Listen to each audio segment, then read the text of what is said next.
Abatwala ebibiina by'obwannakyewa mu disitulikiti y'e Wakiso basabiddwa okutwala ebikwata ku bitongole byabwe mu ofiisi y'omubaka w'omukulembeze w'eggwanga mu disitulikiti eno RDC Mbabazi ng'emu ku ngeri y'okunyweza ebyokwerinda mu disitulikiti eno. Obubaka buno RDC Mbabazi abutisse omukwanaganya wa poliisi n'omuntu wa bulijjo mu Wakiso Kakoza Ali nga yamukiikiridde ku mukolo gw'ebibiina by'obwannakyewa ebyegattira wamu mu kibiina ekya Wakiso District Non-Government Organization Network ogutegekeddwa okutema empenda ku ngeri gye bayinza okumalayo bibasomooza nga bayamba bannayuganda. Kulabanga ne gavumenti naye tuyambako. Tugamba nti bwe tunaatambula nga tulina okukwatagana ffe ng'ebitongole ne local government tulabanga tulina gye tulaga.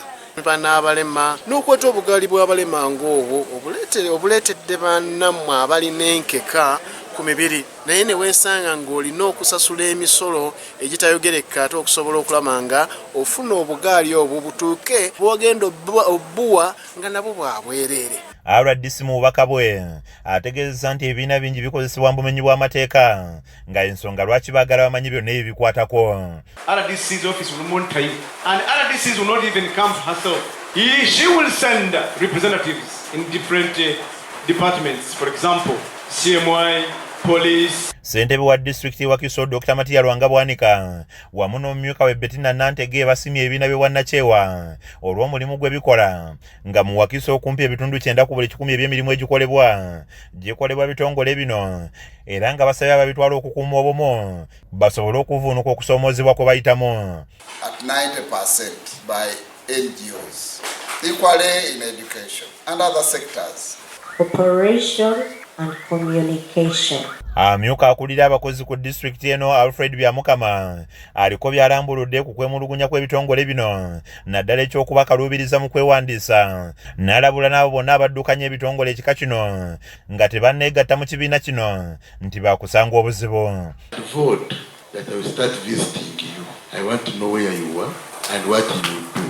Next time of the things I was being insisting on before I signed that document you take to the NGO, the national NGO, whatever board or bureau. I would want a recommendation letter from the NGO forum.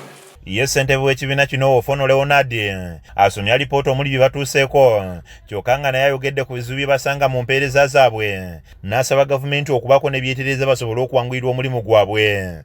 Bwe tusanze Muganda nti civic space eri shrinking.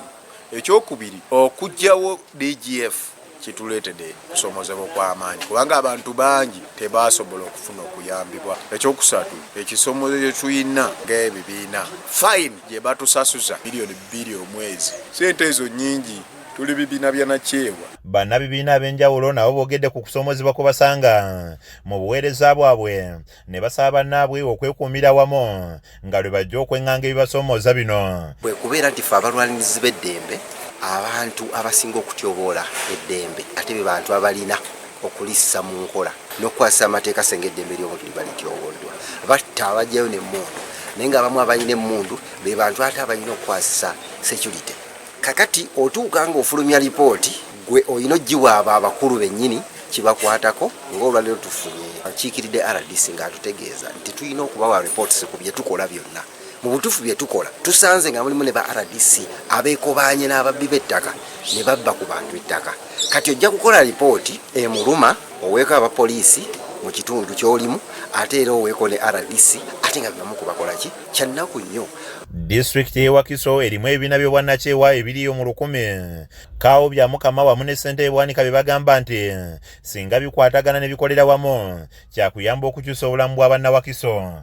Kizza Peter yakusakidde eggulire lino ku lwa KSTV Agaleero.